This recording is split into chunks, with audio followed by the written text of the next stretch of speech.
So I'm apparently one of the first people to get this Alesis USB Pro drum kit.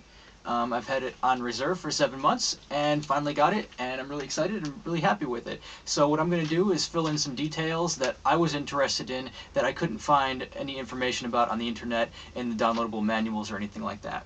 So let's get started. First, let's talk about the frame.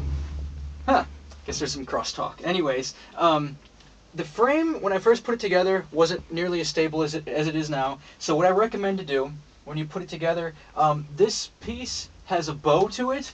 So angle the inner portion of that bow up towards the ceiling. That way, with the indentation of it going that way, you have more room for your toms. And with it pointing slightly down to the floor, that pushes the legs out.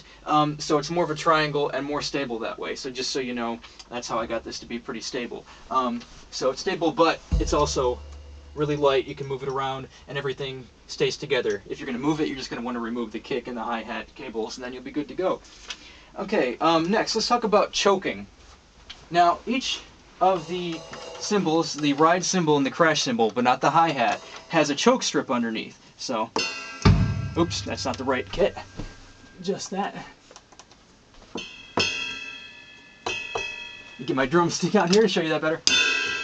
Okay, so how that works is there's a strip underneath the crash cymbal and the ride cymbal, goes across the front half, and what that is just a switch. So it doesn't send out any velocity or anything like that, it's just an on-off message.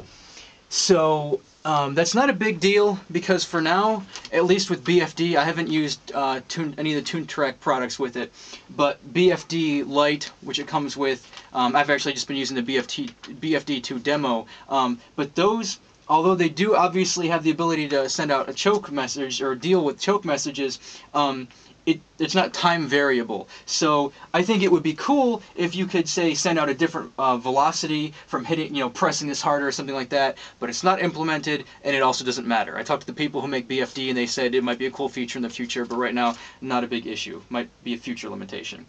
And then the other thing is that whenever you touch, at least with the trigger I/O, and I can't see anything else that could possibly happen with any other device, is that because it's just on-off, it sends a note on and then a note off right afterwards, and then you pick what you want it, what note you want that to be, and it's appropriate for each cymbal. But because it sends a note on, and then immediately a note off, and doesn't wait for you to remove your hand, you can't just hold your hand on the cymbal and expect it to be choked. So that's choked, but let's hit it again. Not choked. So what you need to do is each time you hit it, choke at a separate time. So I wish that maybe it sent a note on when you touched it and then a note off when you removed it, but for the most part that's not going to be a big deal. So still pretty happy with the cymbals. They feel great. They're really quiet. If you have the volume down from your sound generating thing, a lot quieter than a real cymbal, obviously. Same with the drums. Let's just listen to that. Loudest one's the bass drum, I think. Talk more about that in a minute.